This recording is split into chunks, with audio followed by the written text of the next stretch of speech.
Assalamu alaykum söyümlük dostlar. Sizlar bilan yüz görüşganligimdan intayin xushalman. Bu sondagi tanlash savollarimiz muhit asrash haqida bo'ladi. Sizlarmi bilasizlar dostlar? Musulmon kishi qalbidagi go'zallikni amaliy reallikda aks ettiradi. İnsanlarga, hayvonlarga, o'simliklarga, hatto jonsizlarga yaxshi muomala qiladi. Hech bir mavjudotni ranjitmaslikka alohida ahamiyat beradi. Suvni, havoni, muhitni bulg'ash musulmonga yarashmaydi. Söyümlük payg'ambarimiz bizga omonat qilingan bu tabiatni qo'g'daydi, muhitni asraydi. Do'stlar, sizlar tabiatni qanchalik so'yisizlar, muhitni qanchalik asraysizlar? Qani amsa, qo'lingizga qalam elib tanlash savollarini ishlab beqinglar. Birinchi savol: muhitni pokiz tutishimiz nimishqa buncha valo zarur? A. Ota-onamiz va o'qituvchimiz pat-pat ta'kidlab turganligi uchun. B. Keyingi avlodlarga pokiz dunyo qoldirishimiz uchun. C. Dunyoni texmi go'zallashtirib, jonliqlarning omon-eson yashashini kapolatga ega qilish uchun.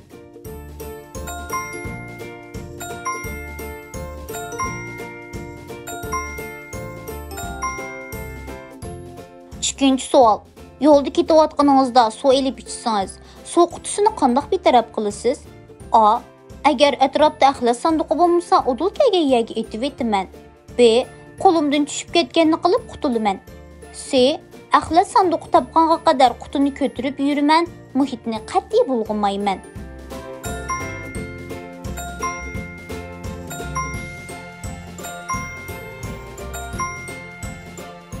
Üçüncü savol. Hayvonotlarga uva yasab, yem va suv beradiganlarga yordamlashamsiz? A. Ularni nada ko'rsam beyoron bo'laman. Shunga yemeklik va suv qo'yib berishni xohlamayman. B. Mahalladagilar ko'cha hayvonlarga yaxshi qaraydi. Men yordamlashmasam bo'ladi. C. Menmi ko'cha hayvonlari uchun yem va suv qo'yib beraman. Ularni yaxshi ko'raman.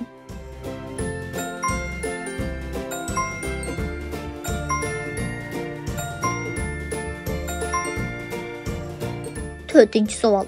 Yo'lda ketayotganingizda xushbiroq gullarga burkangan bir bog'cha ko'rsangiz, qanday qilasiz? A. Eng chiroyli gullardan bir qanchani uzib, uyimga olib ketaman. B. Solishib, tozib ketay deb qolganlaridan bir tal uzib olaman. C. Gullarning xushbiroqini purab, go'zalliklarini tomosha qilaman. Ularga ziyon yetkazmayman va ularni bargida qo'yaman.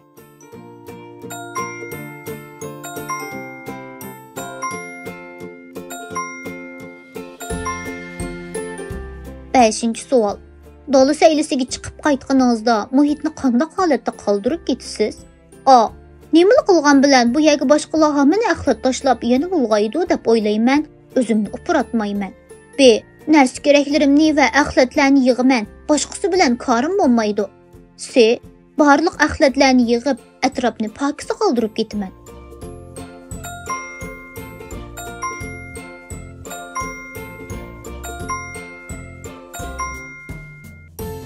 Oltinchi savol.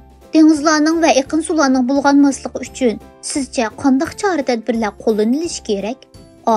Dengizlar bulg'anganda dengizga emas, ko'lchaklarga cho'milishimiz kerak. B. Qo'limdan hech ish kelmaydi. İnsanlar muhitni pokiz tutishi kerak. C. Dengizga suv qutilarini, axlat va boshqa narsa keraklarni otmasligimiz, muhitimizni pokiz tutishimiz kerak.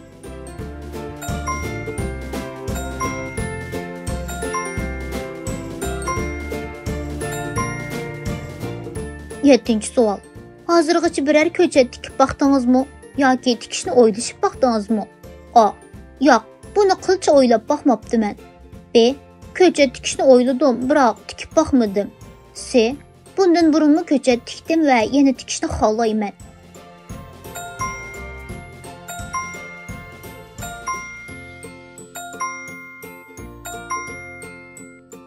Sakkizinchi savol. Uyda yoki bog'an biror yerda tok sularni tejab ishlatishga diqqat qilamsiz? A. Uncha valo tejashlik bo'lishni o'ylab ketmayman. B. Uyda diqqat qilaman, ammo maktabda va boshqa yerlarda uncha valo diqqat qilib ketmayman. C. Uydami, boshqa yerlardami diqqat qilaman. Har qanday yer bo'lishidan qat'iy nazar, muhit hammamizning.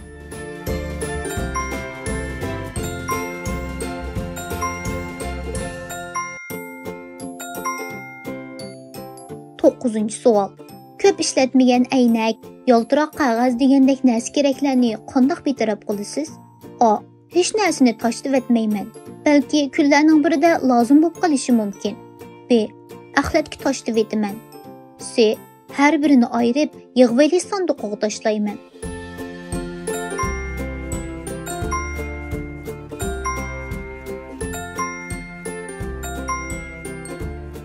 O'ninchi savol. Yo'lda, maktabda va bog'chalarda yerga axlat tashlab, muhit bulg'aganlarni ko'rsangiz qanday qilasiz? A. Hech nima qilmayman, ko'mashga solaman. B. Muhitni bulg'aganligi uchun ko'nglim yerim bo'ladi. C. Atrofdagi axlatlarni yig'aman va boshqalarni muhit tozaligiga diqqat qilishga undayman.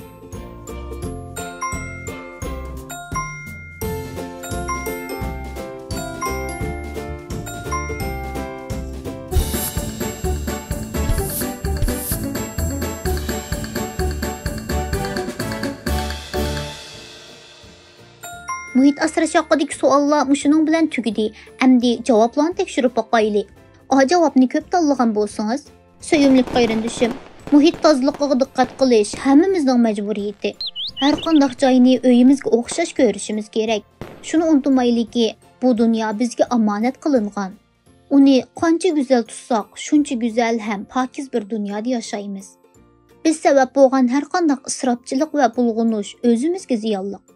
Buningdan keyin tabiatni va muhitni texim yaxshi ko'radiganligingizga va qo'g'daydiganligingizga ishonaman. B javobni ko'p tanlagan bo'lsangiz, suyumli qayrindishim, siz tabiatni suyadi ekansiz. Muhit tozaligiga rioya qilishning ahamiyatini biladi ekansiz. Lekin ba'zida buningga sal qaraydi ekansiz. Uyingizni va muhitingizni pokiz tutganingizdek, tabiatni pokiz tutishga ahamiyat berishingiz kerak. Boshqalar sizni ko'rmaydigan yerlardimi, muhit tozaligiga rioya qilinmaydigan yerlardimi, siz o'xshashla tabiatni do'st tutadigan ho'shyor musulmon bo'ling. C javobni ko'p tanlagan bo'lsangiz, sizni tabriklayman. Tanlagan javoblaringizga qaraganda siz pokiz, ho'shyor va muhit suyar ekansiz. Jonliq jonsiz butun mavjudotni asraydi ekansiz. Bu dunyoda hammamiz birlikda yashayapmiz. Texmi go'zal bir dunyo qurib chiqish hammamizning burchi. Mushu yaxshi ideya va ish harakatingiz bilan boshqalarga o'rnak bo'lishingizni umid qilaman.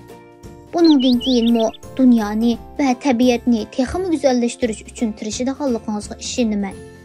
Programmamizning bu qitimli soni mushu yerda oyoqlashdi. Keyingi qitimli sonda ko'rishaylik. Xayr xo'sh, Allohga omonat.